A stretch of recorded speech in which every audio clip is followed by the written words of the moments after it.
안녕하세요. 저는 과천에 살고 있는 30대 후반의 여자입니다. 저 유튜브 정말로 좋아하는데 이렇게 사연 신청을 해보기는 처음입니다. 긴 글이 될 거라 도서가 없을지도 모르지만 막장 시모들 사이에 저희 시어머니를 드디어 등극시킨다는 즐거움을 한껏 안고 정성스레 적어보도록 하겠습니다. 저희 남편이랑 저는 공무원 부부입니다. 이 조그마한 동네에서 이런 말을 하면 직장 동료가 알아볼 수 있기 때문에 더 자세한 소개는 못 해드리겠어요. 둘 다 이른 나이에 공무원 시험에 합격을 했고 처음 만난 건 같은 직장에서 근무를 하게 되면서부터였습니다. 몰래 사내연애 하다가 결혼한 지 올해로 벌써 11년 차이고요. 저희 남편은 고등학교를 졸업하자마자 공무원 준비를 한 케이스였어요. 공무원을 해야 한다고 강요하는 시부모님 때문에 다른 걸 할 생각도 못한 채 공무원을 양성하는 전문대학으로 진학까지 한 사람이었습니다. 저는 그와 반대로 보통의 대학에 진학을 해서는 대학을 졸업하자마자 공무원에 합격을 한 케이스였고요. 어린 나이에 사회생활을 하게 되었다는 사실, 취업 준비를 오래도록 하지 않아도 된다는 사실은 절 너무 기쁘게 했어요. 취업난도 다른 사람이 애기인 것만 같았고 말이죠. 같이 공무원으로 지내던 남편이랑 연애를 하면서도 참 알콩달콩 재밌게 살았고 당연히 결혼도 할 생각으로 만났답니다. 같이 공무원인 것도 좋은데 부부 공무원이 되면 같은 근무처에서 일도 할 수 있으니 이득이라 여길 것이 많았거든요. 아마 남편도 같은 마음이었을 거고요. 다만 결혼 전에 하나 걸리는 건 있었습니다. 저희 부모님도 그렇고 시부모님도 그렇고 모두가 걱정을 한 단 한 가지였는데요. 바로 제가 남편보다 높은 직급이라는 것이었죠.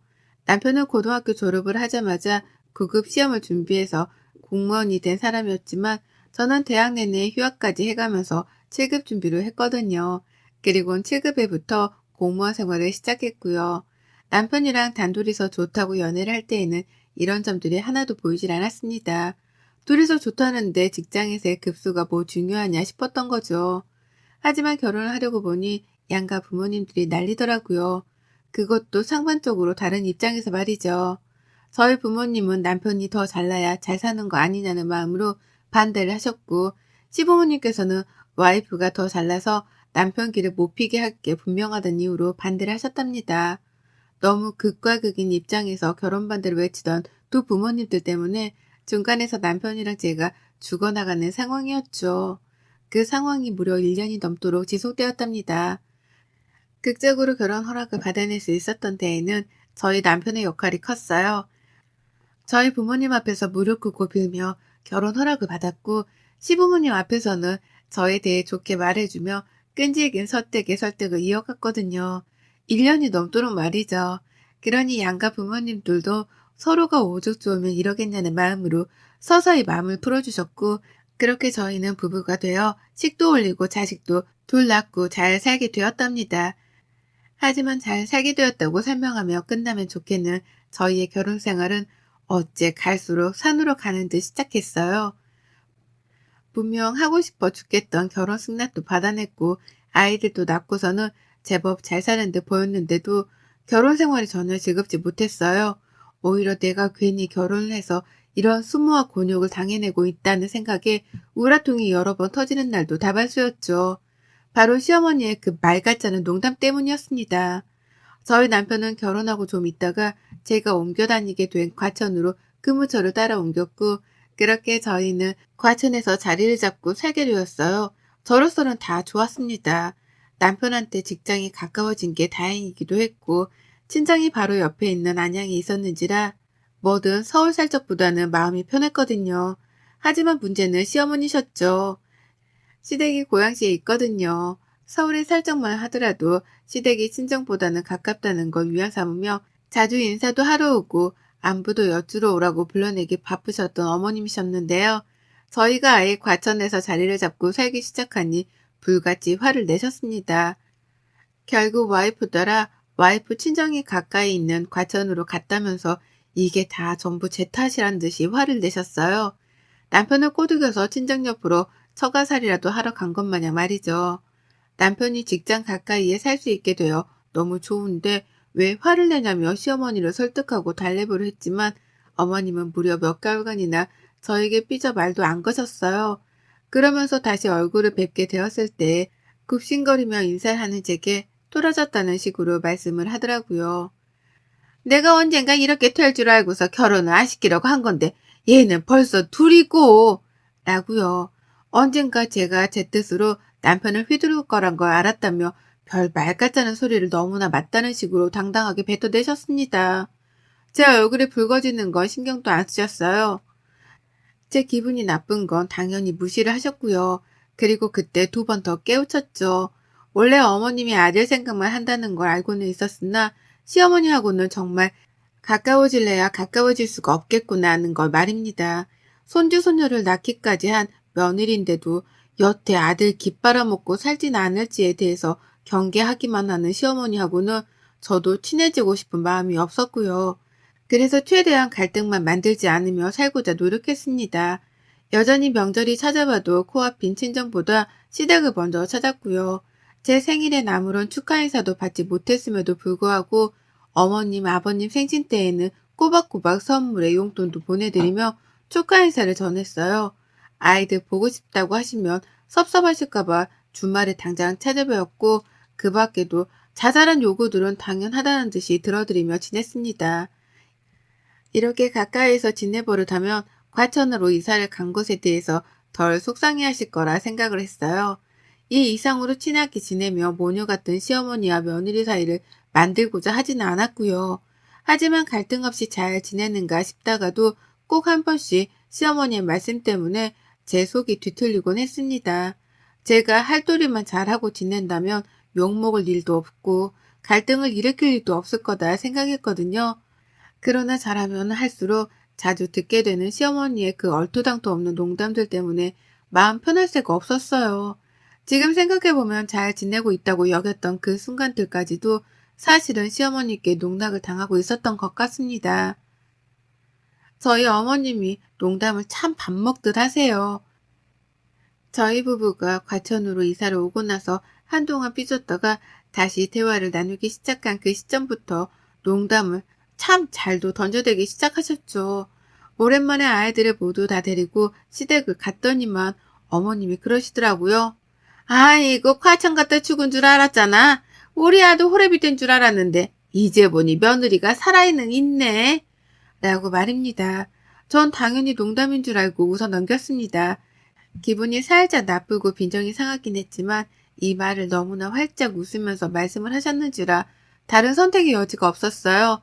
그저 농담인 줄 아니까 맞받아치지 않고 웃어 넘기는 걸 택한 거죠. 하지만 어머님은 이런 제 반응이 재미가 없었는지 그 후로도 기분 더러운 농담을 참 자주 하더라고요. 예를 들면 이런 것들이었죠. 요리를 도와드리겠다고 옆으로 가기라도 하면 아이고 부엌 무너지겠다. 너 그 꼴 못 벗어나면 우리 집 부엌 무너진다. 그러고도 뭘 먹겠다고 부엌에 들어와.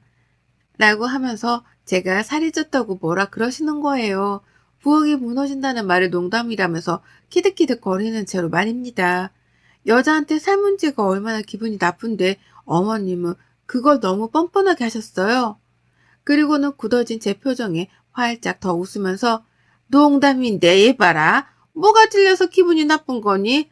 아니다. 이것도 농담이야. 라고 말씀을 하셨고요. 애들한테 자잘한 일로 훈육을 하고 있으면 아이고 다 너 닮아서 그러는 건데 뭘 그러냐. 엄마 판박이라 귀엽기만 하구만. 그걸 뜯어 고치겠다고? 내버려둬. 사단께도 3년이면 풍어를 읊는다는데 네 옆에서 자란 애들이 뭘 어쩌겠냐. 보고 탐는 수밖에. 라고 하면서 혼육이 주제넘는다는 식의 표현도 하셨답니다. 그게 무슨 소리냐면서 역정이라도 내면 아이고 농담한 거 가지고 쟤는 또 진지하게 저런다. 내가 무서워서 무슨 농을 못해. 라고 제게 민감하게 굴지 말라 말씀을 하셨네요. 너무 기분이 나빴어요. 난 분명 웃지 못하는 말들인데 어머님은 뭐가 그리 웃긴지 계속해서 웃어 보이기만 하셨으니까요.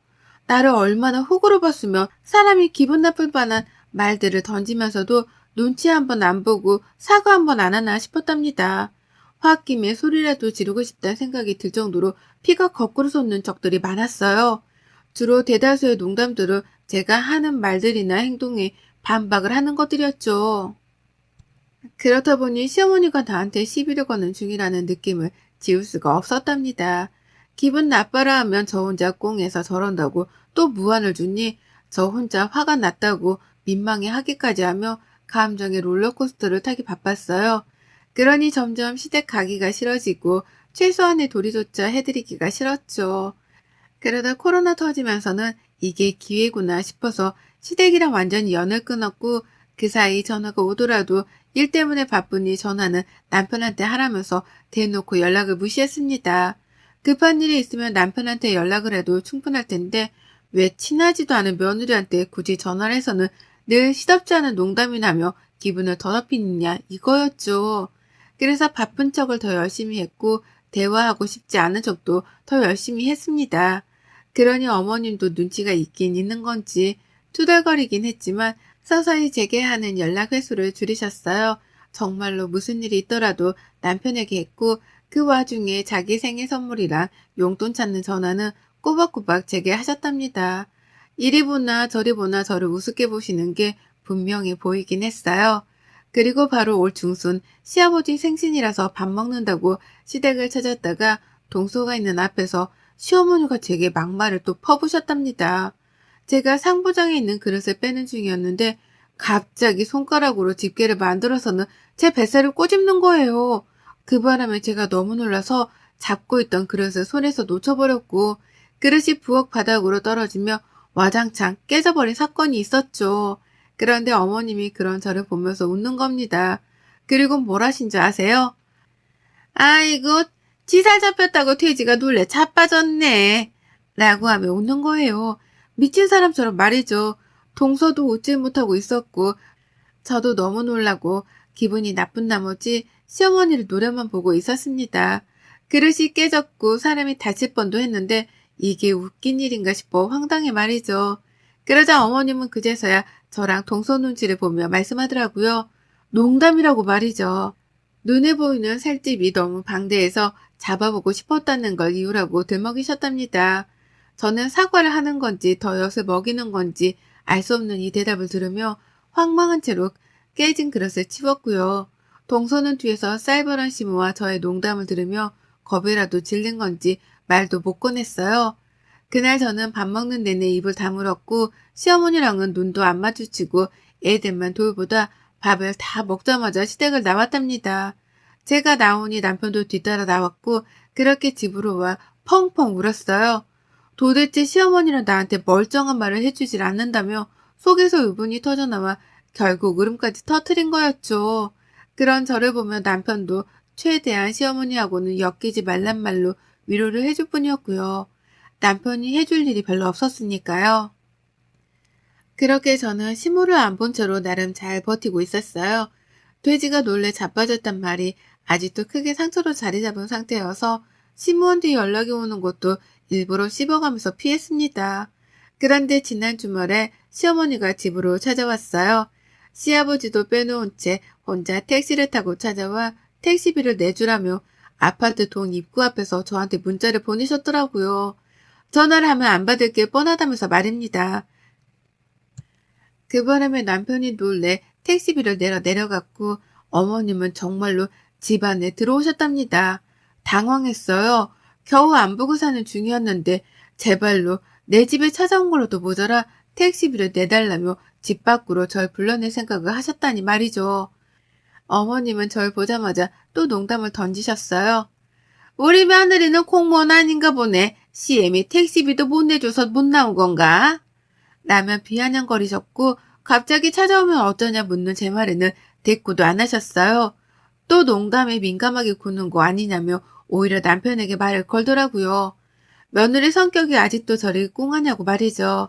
제 앞에서 오고 가는 이런 말들, 그것도 내 집에서 오고 가는 시어머니의 막말 참을 수 없었습니다.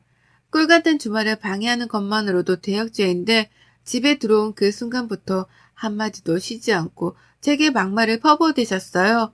그리고는 그게 다 농담인데 제가 또 받아들이지 못하고 있다며 궁시렁을 대는 겁니다. 전 하나도 웃기지 않고 오히려 기분이 나쁘다 못해 민망해서 더럽기까지 한대 말이죠. 남편은 제가 울었던 걸 알아서 그런지 시어머니를 말리려 했어요. 갑자기 찾아와서 뭔 말이 그렇게 많냐며 입부터 다물게 만들려고 했고, 그러자 어머님이 말씀하더라고요. 아, 이거 네 와이프 밥만 처먹는 게 아니라 서방도 쳐 잡숴 드시겠다니? 왜 이렇게 네 마누라 눈치를 보고 있어? 니들 결혼할 적부터 내가 그렇게 걱정했던 게 바로 이런 거다. 어디 서방을 기도 못 펴게 해? 라고 말입니다. 자신이 무례하게 구니까 남편이 제 편을 들어주는 건데 그건 까마득히 이해도 하지 못한 채 오히려 저를 향해 또 막말을 퍼붓더라고요. 제가 서방을 잡아먹으려 한다고 말입니다. 처음엔 농담이었겠지만 갈수록 욕만 안 섞었을 뿐 이미 입과 눈으로 제게 욕을 퍼붓고 계셨어요. 전 그런 어머님께 울컥할 뻔했지만 더 이상은 또 울지 않았습니다. 순간 울 뻔하긴 했거든요. 방어도 못한 상태에서 시어머니가 다다닥 쏘아댄 막말에 마음이 너덜너덜 했거든요. 하지만 이번만큼은 울지 않기로 했어요. 남의 집에 와 역정부터 내는 시어머니의 코를 내가 먼저 납작하게 해주고 쫓아내야겠다 싶었던 겁니다.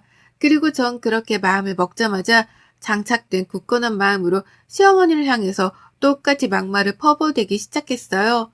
그동안 저한테 농담이라면서 퍼부었던 막말들을 똑같이 기억하고 있다가 똑같은 방식의 언변으로다가 뱉어낸 겁니다. 우리 어머님은 가만 보니까 주제 파악을 못하는 게 분명하네. 귀하디 귀한 아들내미인 것 같은데 밖에 나가 물어보세요. 어머님 아들이 잘났다고 하나 내가 잘났다고 하나.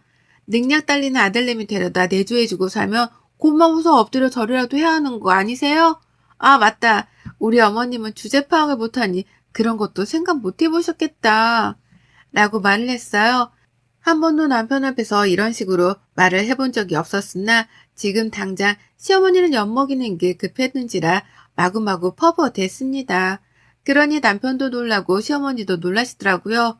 특히 시어머니는 제 입에서 자신의 화법이 나왔다는 생각에 한방 얻어맞았다 싶으셨는지 처음 한동안은 정신을 못 차리셨어요. 저는 그 꼴을 보며 이거다 싶었죠. 그래서 멈추지 않고 더 퍼부어댔습니다. 이 사람이랑 결혼할 적에 우리 부모님이 얼마나 통곡했는지 몰라요. 어디서 거적대기를 주워다 기우는 시집을 가려 하냐고요. 아유, 이런 말을 지금에나 되니까 농담으로 꺼내는 거지.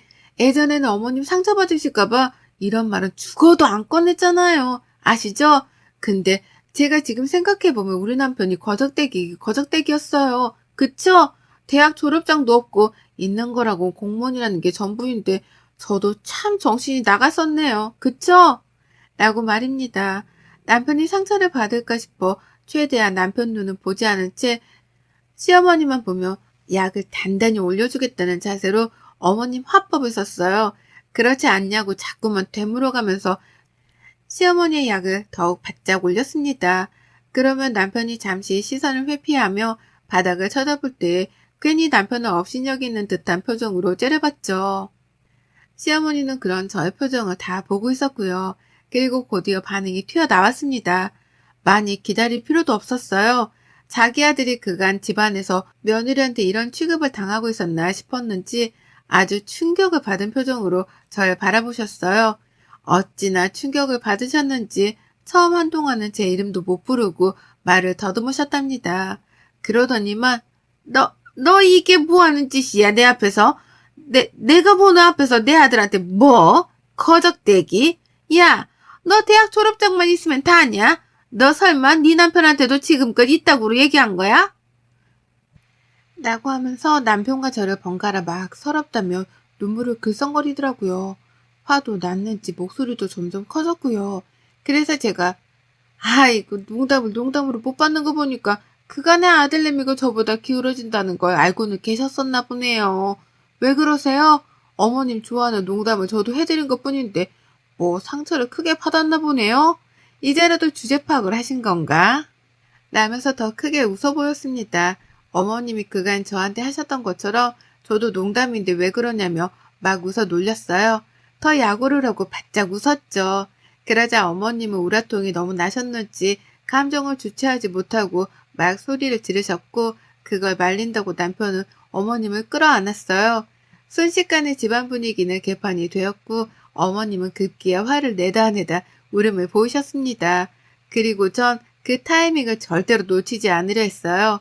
우는 시어머니의 얼굴을 보고 사과를 하기는커녕 더욱 바짝 약을 올리다 못해 속 터지게 해드리고자 했답니다.